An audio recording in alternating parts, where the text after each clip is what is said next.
Okay, welcome back to the Hill Family Adventures. Today we are going to the Historical Society in Baltimore, Maryland.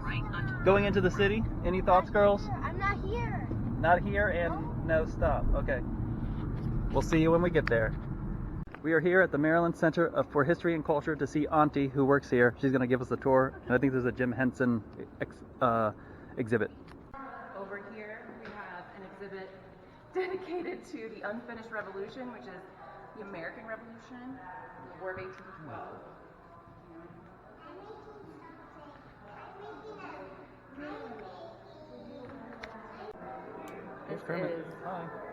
All right, this Kermit D. Frog is from 1978, designed by Jim Henson, built by Carolee Wilcox, fleece, fabric, felt, plastic, rubber, and self-adhesive vinyl.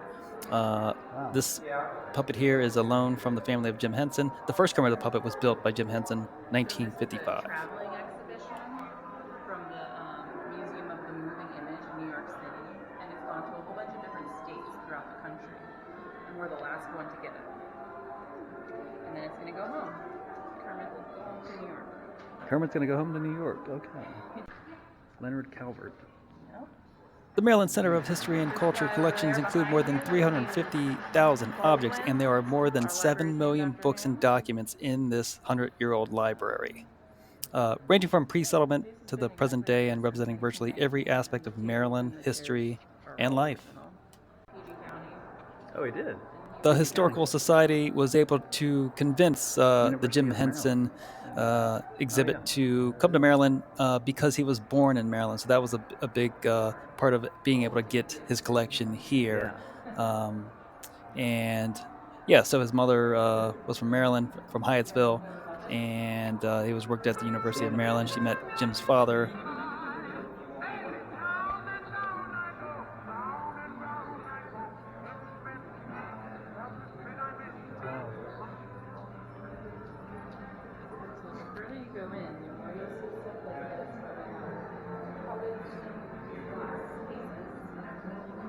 List of Sam's numbers.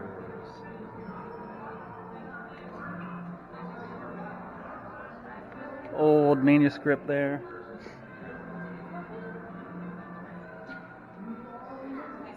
Oh, wow. And then Steve Allen Show, 1956. Beautiful Day Puppet, 1966.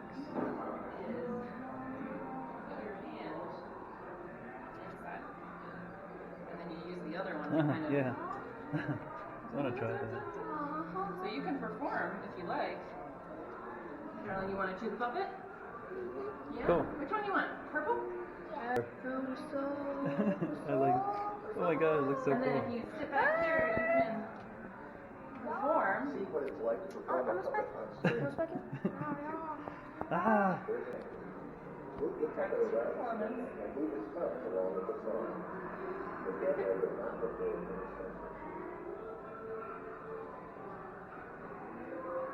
Alright. Action.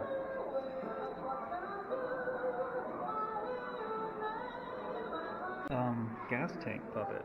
Right. Gas pump. Billy and Sue. Pitchman pump puppets. Old sketches? Does she look like that? Rear there's scenes.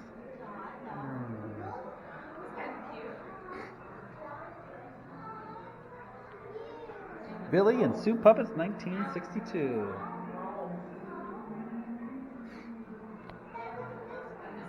Oh. Let's see. Oh. Rolf? Toy puppet? Oh. Here's Jim Henson with. Oh, there's the sketches. Rolf.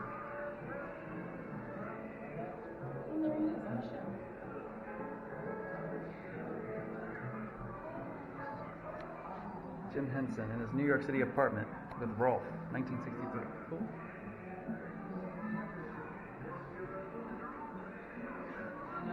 The Jimmy Dean Show, 1963. Oh. Ernie Puppet, 1980s, designed by Jim Henson, built by Don We have a couple Shallon, books. performed by Jim Henson. Made of fleece fabric, fur fabric, polyester fabric. Bert, 1970s, designed by Jim Henson, and fleece fabric, synthetic knit fabric, fur fabric, self-adhesive vinyl. This is part of the Museum of the Moving Image, New York. A gift. Now, this is a gift from the family of Jim Henson, so it's here for now until the exhibit is over. Do you want to take a listen, girls? On here?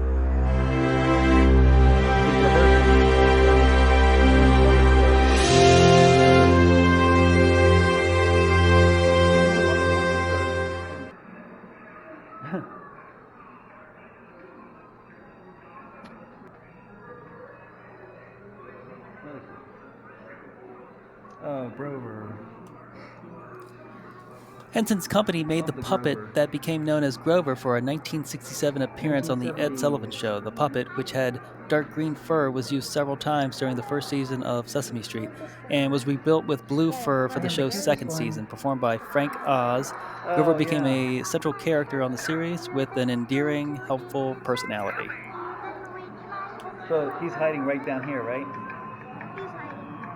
The guy who's doing Jim Henson, right? Remember his hand up there, and he's doing it, and he's moving the hands. He's doing the puppet show. Oh, the Wiggling Brothers. Oh, the Wiggling Brothers. I remember the worms. Production of Sesame Street requires a host of puppet characters to serve as extras. To meet this need, Henson and his team of puppet builders developed the Anything Muppets, a variety of puppet forms onto which facial features and accessories can be placed in nearly infinite combinations. Design a puppet. And a hard hat. Can I put it here? Maybe on top of the head. Who's on top? Point.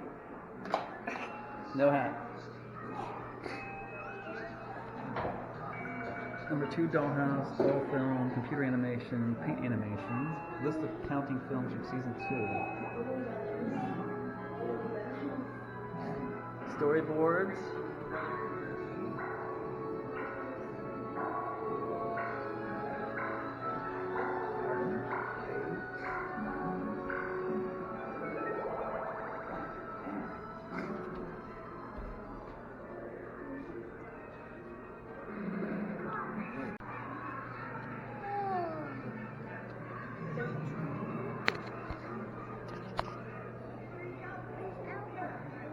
Where's Elmo? I don't know.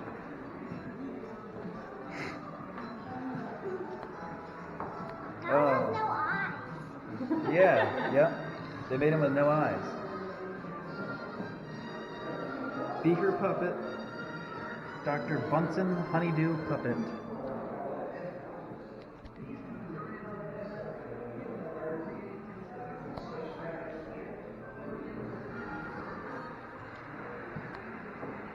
Scooter puppet.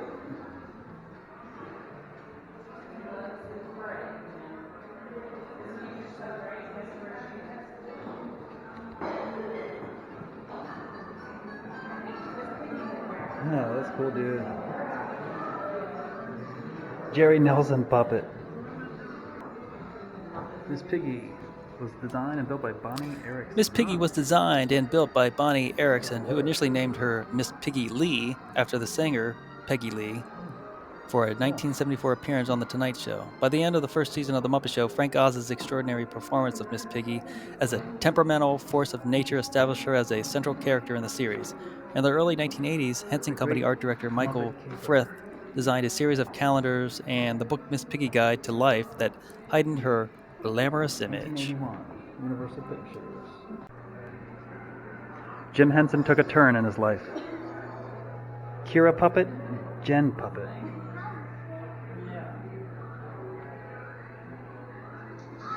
Look at these puppets. And look at this. Wow. It's It's almost alive. Ogra puppet?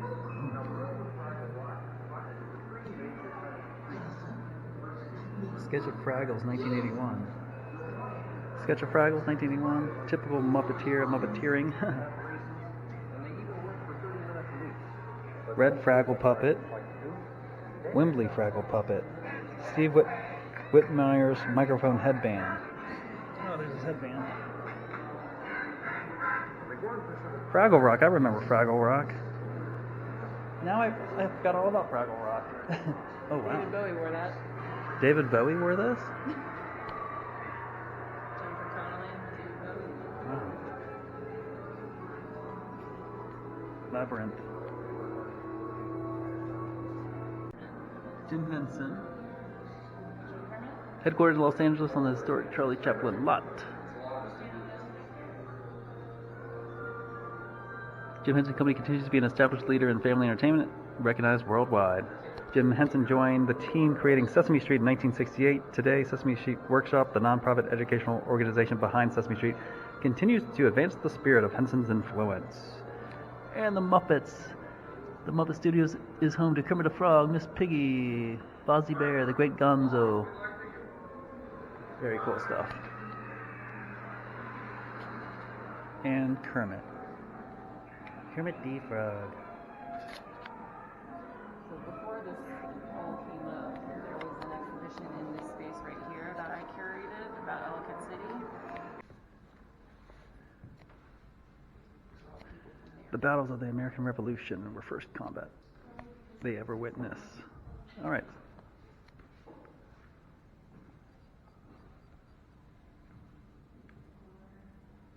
Revolutionary War.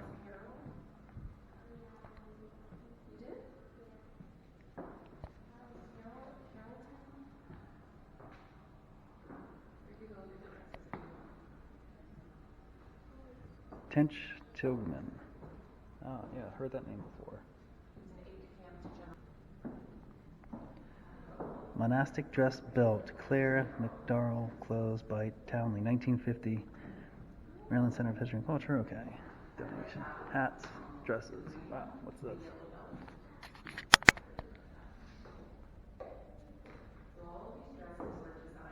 Was finally free to design her clothes, inspired by a lifetime of living as a working woman with clothes that did not work for her. McCardell designed for modern American women.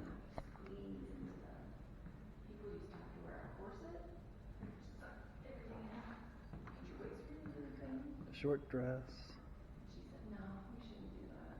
Dress. Popover dresses, that one. Three-piece separates. Bathing suit. You like this bathing suit? From 1940s?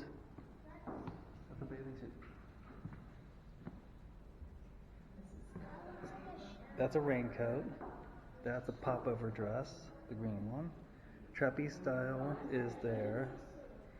And that is a dress.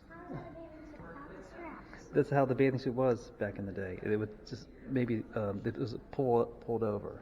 Oh, this one probably zips in the back or something, or has buttons. Interesting. There's an old dress. Wow. The rise of McCardell.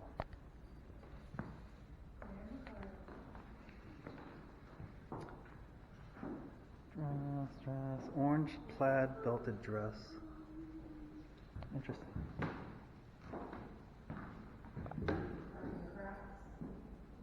Claire McCardell Enterprises.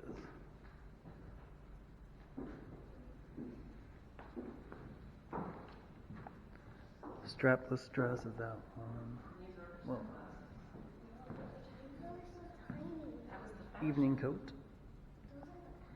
Dress with embroidered anchor design. That's cool. Oh. Sun specs. And that's the hat. Born in Frederick, Maryland, Claire McCardell earned the nickname Kick. Studied in Paris. Lived in New York for a while. Awesome. Independence from Great Britain was never the goal, but it became a reality.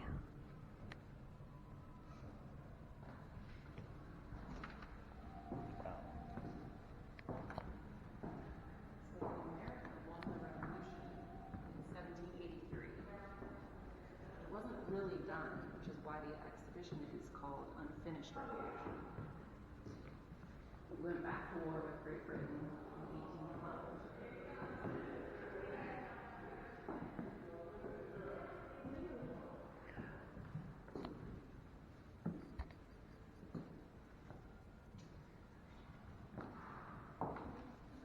1812. A more perfect union.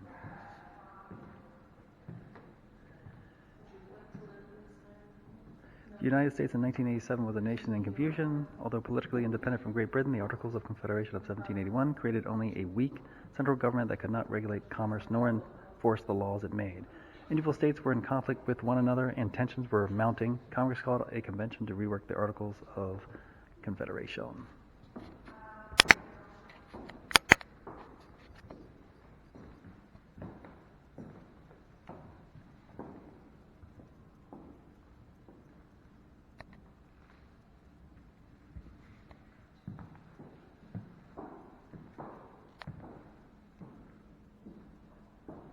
Peace, plenty, and independence. Whoa. Oh, my battery's gonna die. Look at this. Railgun. Probably English, last quarter of the 18th century, metal, wood. The railgun, small cannon with a flintlock mechanism.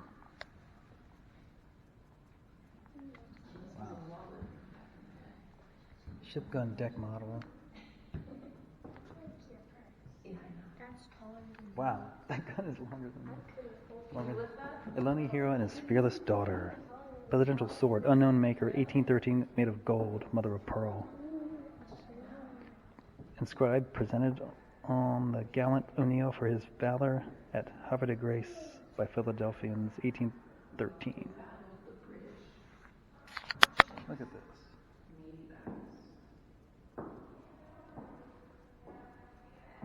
Look at this detail.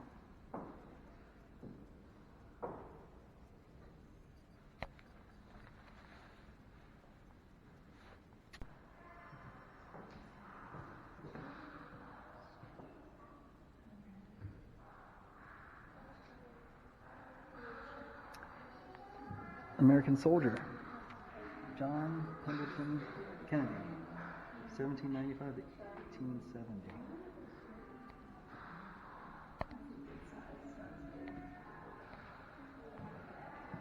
George Robert Klieg, 1796 to 1888, the American enemy. But the British.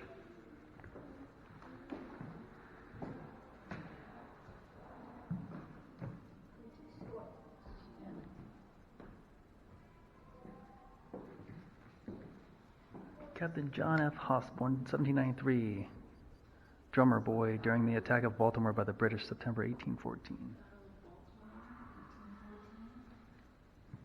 Baltimore looks a little different these days, huh? Yeah. Wow. Baltimore used to, just also used to be That's a land. lot of grass. Yeah. This is the harbor over here. There's the harbor.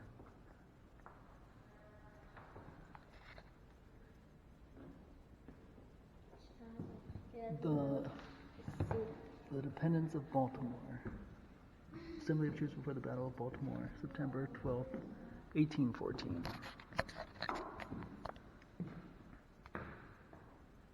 Samuel Smith, officer of the Revolution. Mayor, he was also the mayor of Baltimore. This bombshell fell Facing. George Baxley, Wow. 1814, Fort McHenry. This is a bombshell. Bomb. This bombshell fell at the feet of George Baxley, Private Washington Artillery, Maryland Militia, 1814. This bomb was thrown into Fort Henry from the British fleet during the attack upon Baltimore.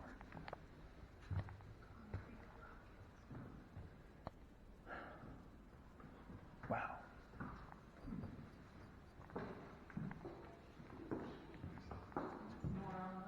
Mary Pickers Gill and the Great Garrison Flag.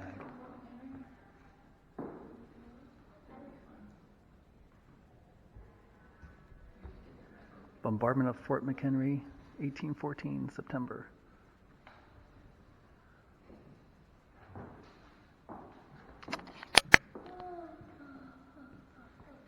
And this is a reproduction of the Star Oh, the Star Spangled Banner, before the bombardment. The words to the national anthem on there. We have the original in a vault. The original is in a vault. Here? Yeah. We have the original manuscript that Francis Scott Key wrote the words to the Star Spangled Banner on. During the bombardment of Mug known as Edding Cup, 1814, black and tin. how big the flag was. Whoa, That's how big it was. No, she's wearing. it's a big flag. How tall is the Great Garrison flag? It takes up a whole wall that's, I don't know, 30 feet long? Mary Scott Pickersgill. You have the receipt. It's not time. As the British fleet sailed away from Baltimore, September 14th, 11 men at Fort McHenry hoisted the 50-pound Great Garrison flag up its 90-foot tall flagpole, 30 feet by 42 feet wide. This tall, Dad. Yes, You're 1.5 stars. this is a huge flag.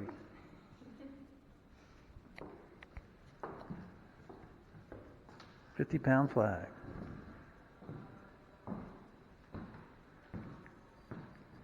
The dress, unknown maker, 1812 cotton painted armchair, 1780.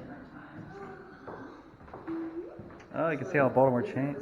Baltimore, 1815. That's how it used to look. Wow, And you can zoom that's really in. cool. You want to touch it and see. Can you pick a house? That's somebody's house. Where are you going to live at in Baltimore? Choose a house near the water. You want to live right there? Wait, I want to see where I want to live. I want to live.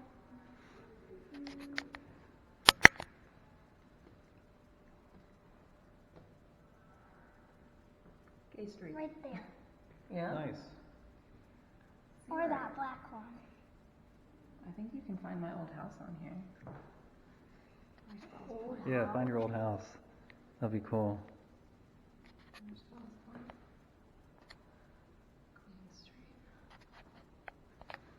The America that declared independence in 1776 versus the American that finished the revolution in 1815. Market, that's still there.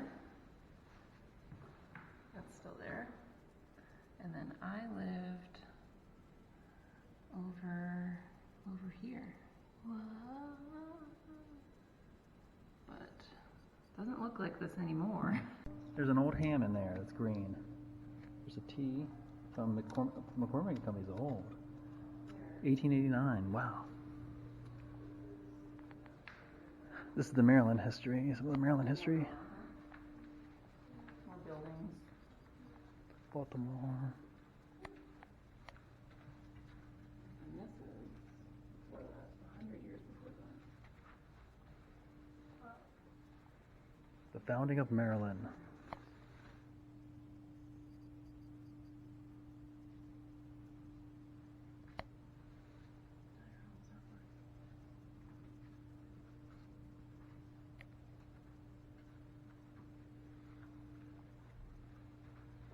Indigenous peoples of the Chesapeake.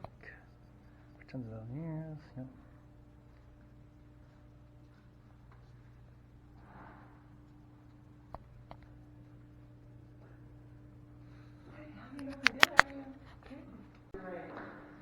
James Herbert Blake, also known as Yubi, 1887 to 1983, born in the city of Baltimore. You got the history on it. This is his folding organ. Folding organ. Oriole stuff, Wheaties, cereal box. Louisville Slugger. Who's the Duke football?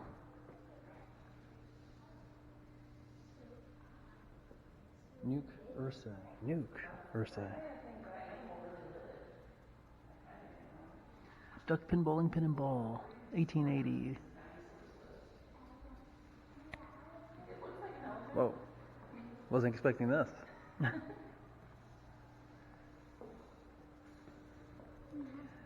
Mastodon. Oh, the American mastodon. Yeah, it has big horns. Prehistoric member of the elephant family. Roamed in America 10,000 years ago. Oh, wow. What if you saw this thing walking down the street? What would you do?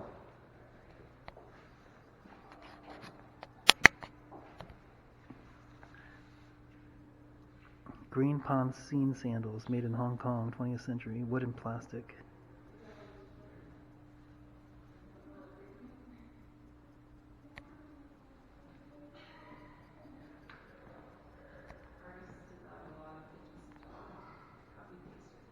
Charles Calvert, 5th Lord of Baltimore.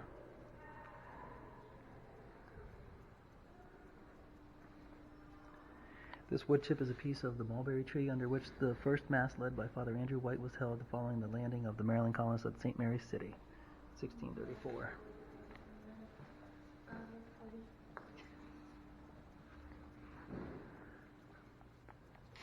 France Merrick Wing.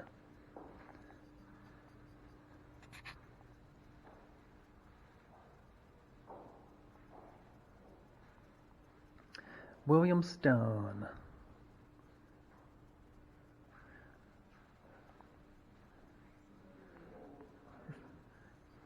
Counting, okay. The founding of Maryland.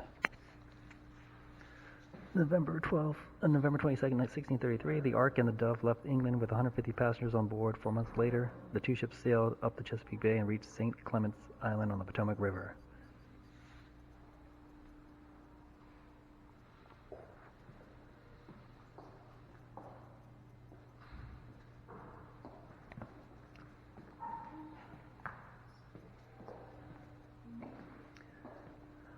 Mammoth Americanum.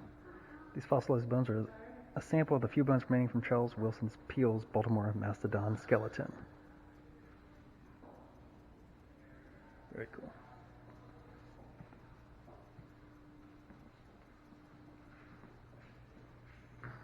Now we're at the, this is like the furniture in Maryland life. So all this was made in Maryland, all this furniture. Wow, look at that clock.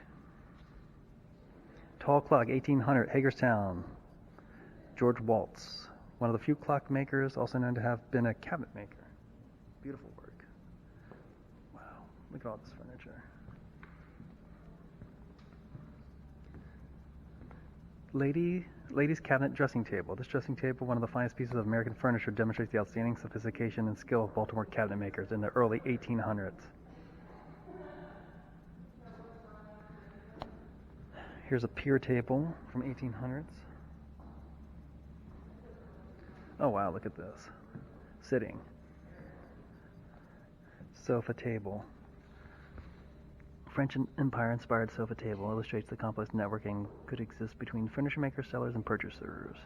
David Bodsnick, 1833. American inspiration, couch, Baltimore. Ottomans, backless couches with loose cushions. English designers Thomas Hope and George Smith published illustrations of ottomans in the early 1800s.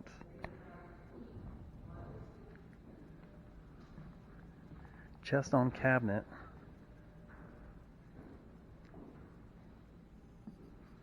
$17.95.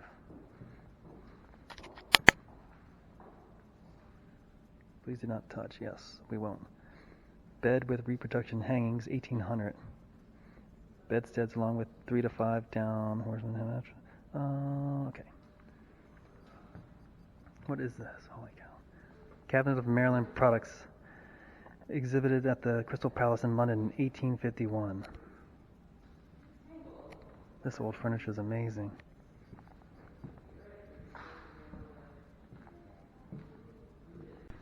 All right, battery's dying.